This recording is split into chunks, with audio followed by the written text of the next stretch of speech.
If disarmament were a story, we will be in the chapter of repairing past mistakes.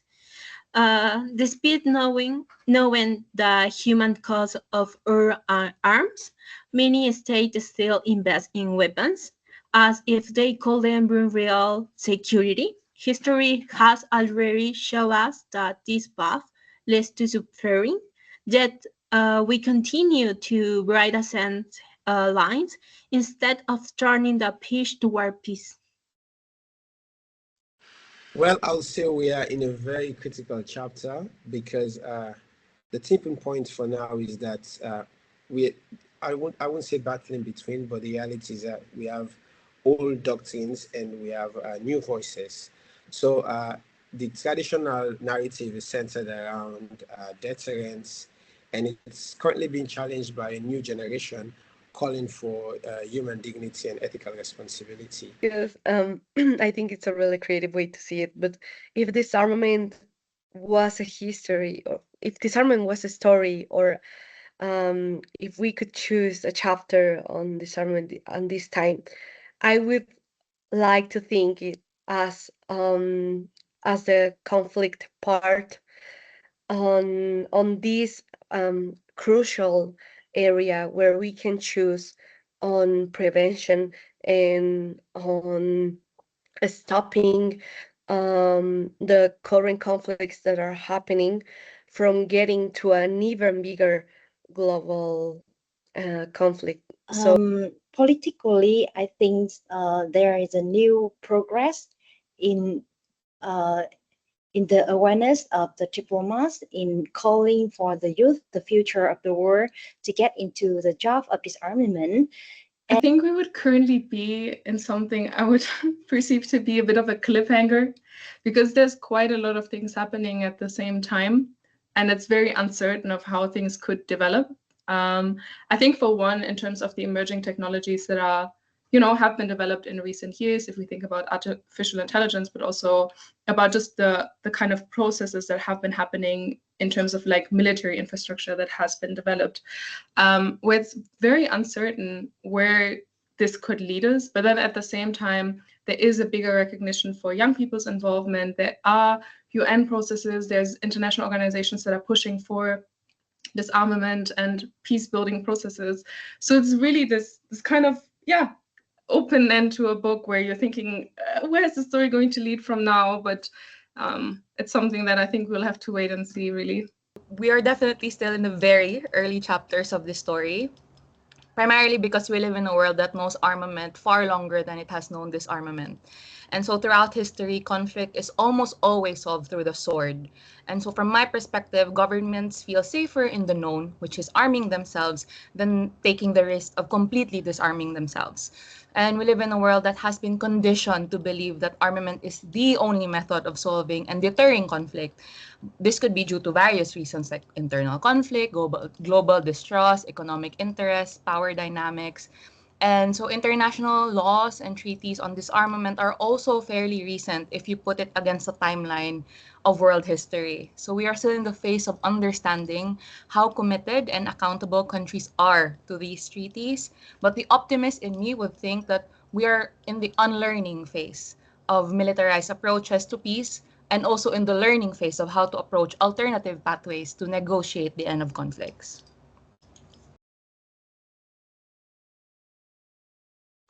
One of the great misconceptions about disarmament is that it means weakness.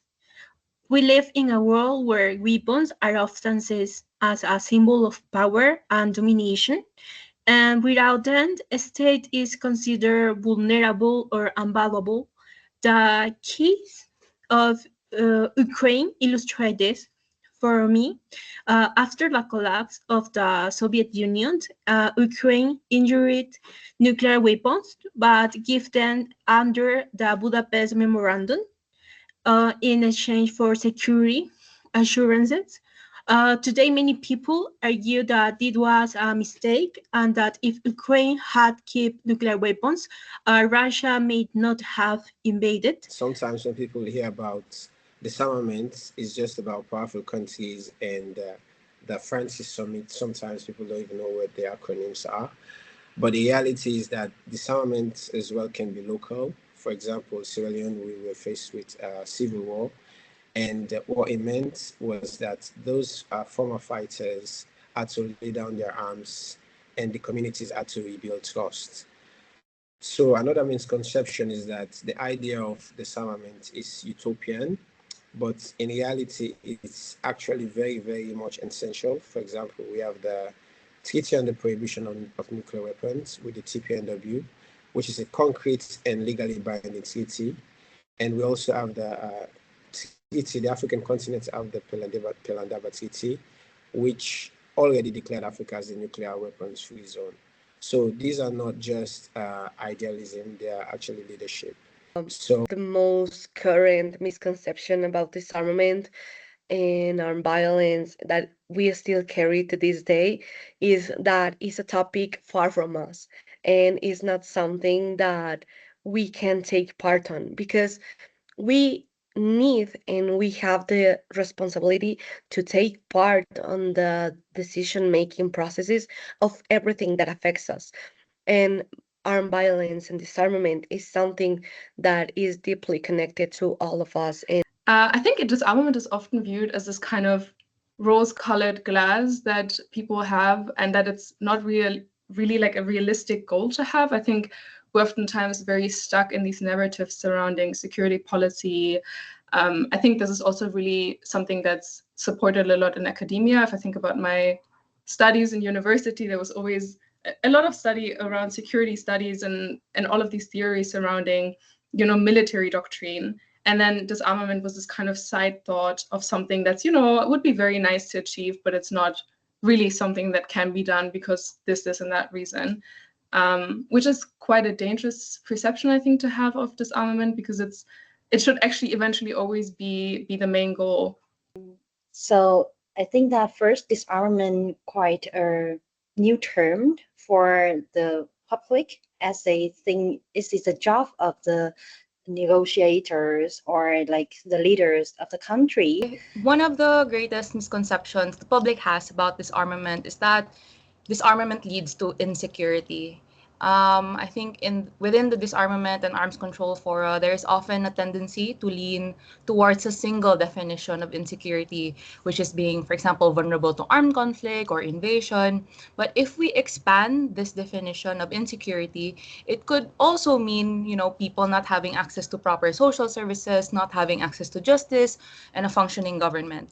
And so the discourse on disarmament needs to emphasize the insecurity brought about by the global military industry complex, where expenditure reached like 2.7 trillion USD in 2024.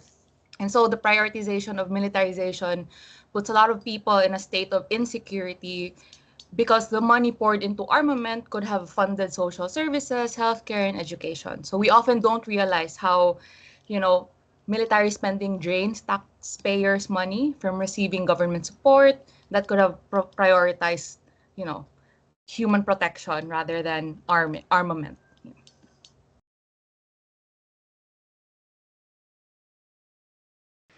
the Pelandaba Treaty as well should be popularized because it's Africa's proudest contribution to global peace. And the treaty proves that disarmament leadership as well is not just from more advanced countries, and that countries are also contributing to these conversations. And I believe that teaching these actually will help change the narrative or help shed light as to other contributors or other actors that are contributing to the conversations that are happening globally. We globally know about the detonations of the atomic bombs on Hiroshima and Nagasaki, but we don't always get to hear from the testimonies of the Hibakushas, which are crucial to raise awareness and interest in these topics, and yeah, not only on them but also on all the tests that we have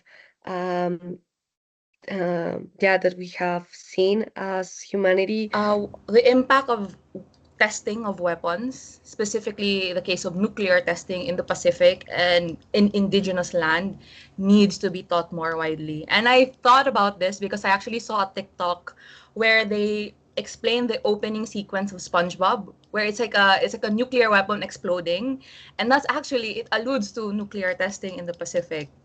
More people need to know how close these weapons are to us.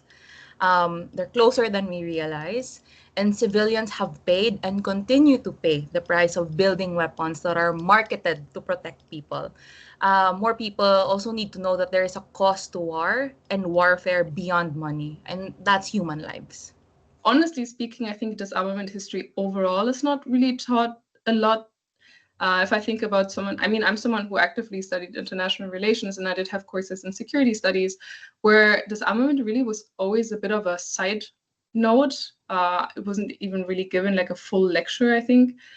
So rather than thinking about just one specific element of disarmament history, the reality is that disarmament is not really taught, I think, to the extent that it should be, especially towards people in the bubble of security studies. I think sometimes when you are studying in this field, people get very lost in the narratives that are created that make sense within the context of the study, but then disarmament is something that actually is also happening outside that's very much relevant. So rather than thinking about one specific, subtopic in disarmament, I just think it overall needs a lot more coverage than what it's getting currently.